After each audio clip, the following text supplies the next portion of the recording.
사랑하고 축복합니다. 오늘도 온라인 새벽 기도에 나오신 화평의 가족들을 환영합니다. 비록 각자 흩어져 삶의 처소에서 기도의 자리를 지키지만 주님은 우리와 함께 계십니다. 주님께서 가르쳐 주신 주기도로 하나님께 나아갑니다. 하늘에 계신 우리 아버지, 아버지의 이름을 거룩하게 하시며 아버지의 나라가 오게 하시며 아버지의 뜻이 하늘에서와 같이 땅에서도 이루어지게 하소서. 오늘 우리에게 일용할 양식을 주시고 우리가 우리에게 잘못한 사람을 용서하여 준 것 같이 우리 죄를 용서하여 주시고 우리를 시험에 빠지지 않게 하시고 악에서 구하소서. 나라와 권능과 영광이 영원히 아버지의 것입니다. 아멘.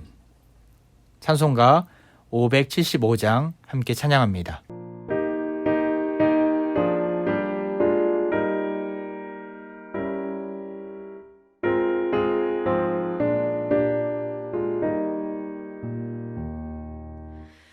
주님께 귀한 것들여 젊을 때 힘다하라 진리의 싸움을 할 때 열심을 다하여라 모범을 보이신 굽히지 않으셨네. 너희는 충성을 다해 주님을 섬기여라.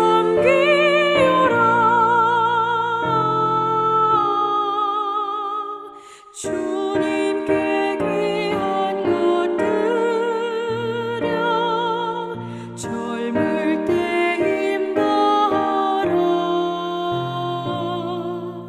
구원의 갑주를 입고 끝까지 싸워라. 주님께 귀한 것들여 내 몸과 내 마음도 주 위에 모든 것 바쳐 힘 다해 섬기여라. 독생자 보내신 성부 은혜를 베푸시니 너희는 정성을 다해 주님을 섬기여라.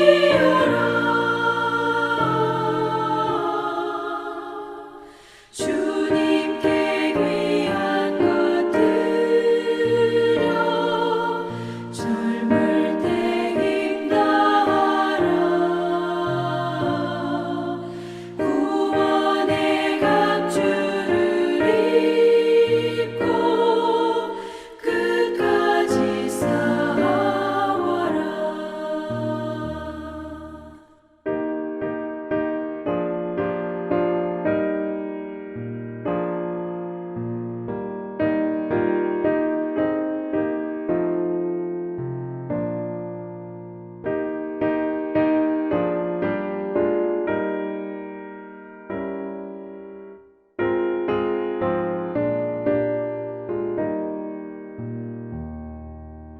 우리의 귀한 것 모두 주님께 바치어도 그 귀한 생명을 주신 주의 못 갚겠네. 하늘의 영광을 버려 우리를 구했으니 너희는 마음을 다해 주님을 섬기여라.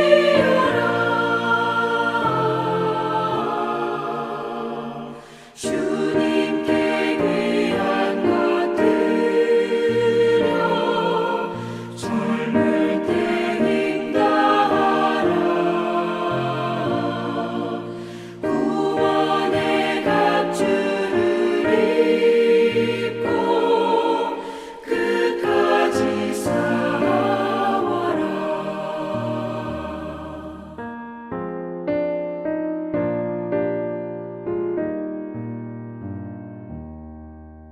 우리에게 주신 하나님 말씀은 고린도전서 9장 1절부터 14절까지의 말씀입니다. 제가 봉독해 올리겠습니다. 내가 자유인이 아니냐, 사도가 아니냐, 예수 우리 주를 보지 못하였느냐, 주 안에서 행한 나의 일이 너희가 아니냐. 다른 사람들에게는 내가 사도가 아닐지라도 너희에게는 사도이니 나의 사도됨을 주 안에서 인친 것이 너희라. 나를 비판하는 자들에게 변명할 것이 이것이니 우리가 먹고 마실 권리가 없겠느냐. 우리가 다른 사도들과 주의 형제들과 게바와 같이 믿음에 자매된 아내를 데리고 다닐 권리가 없겠느냐. 어찌 나와 바나바만 일하지 아니할 권리가 없겠느냐. 누가 자기 비용으로 군복무를 하겠느냐. 누가 포도를 심고 그 열매를 먹지 않겠느냐. 누가 양떼를 기르고 그 양떼의 젖을 먹지 않겠느냐. 내가 사람의 예대로 이것을 말하느냐. 율법도 이것을 말하지 아니하느냐. 모세의 율법에 곡식을 밟아 떠는 소에게 망을 씌우지 말라 기록하였으니 하나님께서 어찌 소들을 위하여 염려하심이냐. 오로지 우리를 위하여 말씀하심이 아니냐. 과연 우리를 위하여 기록된 것이니 밭 가는 자는 소망을 가지고 갈며 곡식 떠는 자는 함께 소망을 얻을 소망을 가지고 떠는 것이라. 우리가 너희에게 신령한 것을 뿌렸은즉 너희의 육적인 것을 거두기로 과하다 하겠느냐. 다른 이들도 너희에게 이런 권리를 가졌거든 하물며 우리일까 보냐. 그러나 우리가 이 권리를 쓰지 아니하고 범사에 참는 것은 그리스도의 복음에 아무 장애가 없게 하려 함이로다. 성전의 일을 하는 이들은 성전에서 나는 것을 먹으며 제단에서 섬기는 이들은 제단에서 함께 나누는 것을 너희가 알지 못하느냐. 이와 같이 주께서도 복음 전하는 자들이 복음으로 말미암아 살리라 명하셨느니라. 아멘. 그리스도인으로 산다는 것은 그리스도의 향기를 지니고 그 향기를 온 세상에 드러내는 것을 의미합니다. 그렇게 그리스도인은 세상과 구별되어야 하고 세상이 따라오지 못할 거룩함으로 무장되어야 합니다. 세상에 도전을 주는 삶을 살아야 합니다. 당시 고린도 교회는 우상숭배와 음란한 문화 속에서 믿음을 지키며 꿋꿋이 버텨가고 있었습니다. 우상숭배한 재물을 먹는 문제 속에서도 바울은 철저히 하나님의 영광을 위해서 사랑의 덕을 세우기 위해서 가할 수도 있고 불가할 수도 있다고도 했습니다. 9장은 바울의 권리를 포기한 부분을 이야기하면서 우상숭배를 설명하면서 큰 맥락과 함께 이해해야 합니다. 바울은 9장에서 적지 않은 지면을 할애하여 자신의 사례비 문제를 다룹니다. 일부 주석가들은 이 단락을 우상제물과 상관없는 본문이라고 주장하는데 엄밀히 보면 같은 맥락 속에서 이야기하는 것입니다. 바울이 8장에서 제시한 사랑의 우선순위, 즉 지식과 자유보다 사랑의 원리가 더 중요한 판단 기준이 되어야 한다는 것을 자신의 사례를 들어 설명한 본문이 바로 9장의 말씀인 것이죠. 바울은 초대교회에서 인정받은 사도였습니다. 고린도 교회 일부 교인들은 그가 텐트메이커로서 자비령으로 사역하는 모습을 보면서 바울이 사도가 아니라고 착각했습니다. 초대 그리스도교 문헌을 볼 때도 바울은 종종 사도성을 의심받기도 했습니다. 12명의 제자 안에 들어가지 못했으며 이스라엘 본토 유대인인 다른 사도들과는 달리 길리기아 다소 출신의 디아스포라 유대인이었기 때문입니다. 그러나 바울은 사도행전 9장에 나와 있듯이 부활하신 예수 그리스도를 만나는 사건을 통해 이방인을 위한 사도로 부르심을 받았습니다. 그렇게 바울은 1절에서 당당히 자신이 사도라고 이야기합니다.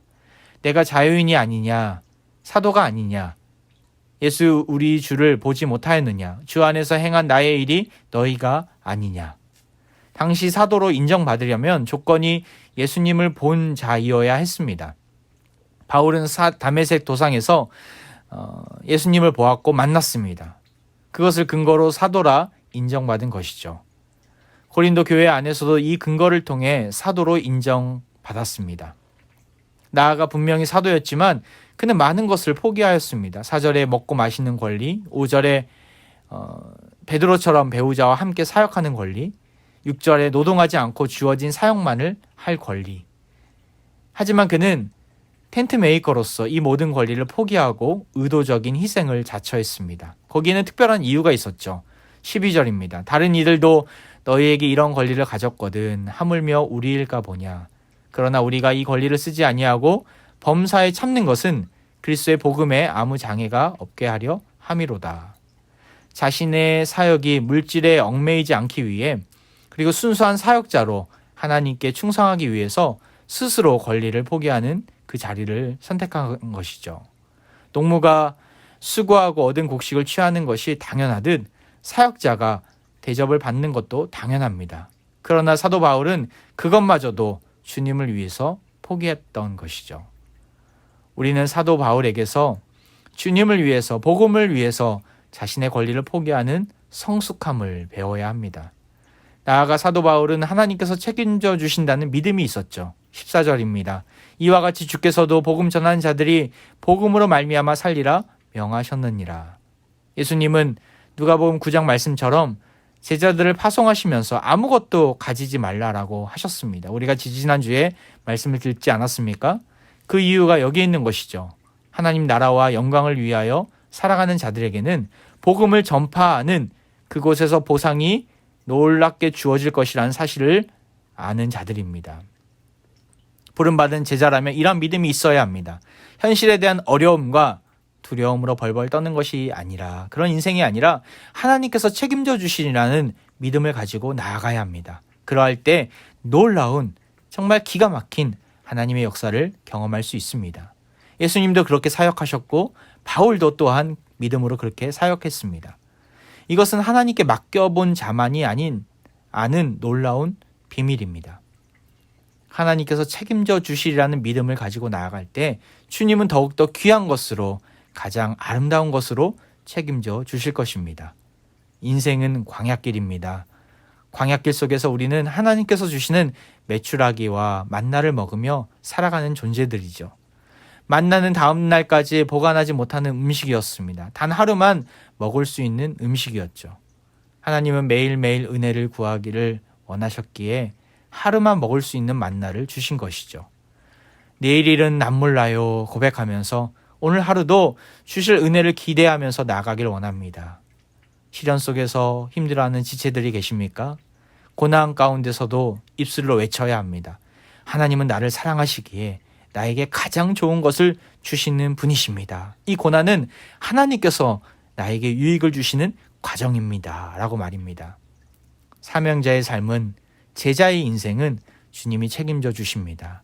한 치 앞도 내다볼 수 없는 어두운 현실임에도 불구하고 9월 한 달도 참 파란만장한 한 달이 되겠지만 기대감으로 나아가시길 바랍니다. 주님께서 공급해 주시고 채워주실 것이라는 확신을 가지고 담대히 나아가시길 바랍니다. 바울은 이러한 믿음을 가지고 나아갈 때 귀히 쓰임 받았습니다. 오늘 하루도 주님께서 행하실 기대감으로 담대히 나아가 주님 앞에 귀히 쓰임 받으시기를 주의 이름으로 축원드립니다. 이 시간 함께 기도하기를 원합니다. 주님 나라와 주의 영광을 위해 바울처럼 우리 인생을 사용하여 주옵소서. 대가를 바라는 인생이 아니라 주님을 위해, 복음을 위해 쓰임받는 인생이 되게 해달라고. 여러 삶의 현실이 어두운 가운데 있지만 주님께서 채워주시고 해결해 주시리라는 믿음과 담대함으로 나아가게 해달라고. 9월을 출발하는 첫날입니다. 이번 한 달도 주님 앞에 의탁하면서 담대히 나아가길 소망합니다. 코로나의 위기가 쉽지 않습니다. 속히 코로나의 죽음의 그림자를 걷어주시고 그리스도 예수 안에서 소망을 가지고 살아가게 해달라고. 의료진들과 방역에 힘쓰는 모든 분들을 위해서, 또 우리 화평 공동체가 예배가 속히 회복될 수 있도록 대면에서 예배를 드릴 수 있도록 길을 열어달라고. 우리 환우들과 연약한 지체를 위해서, 교육자들을 위해서 각자 무릎 꿇은 기도의 처소에서 간절히 주님 앞에 구하며 나아갑니다.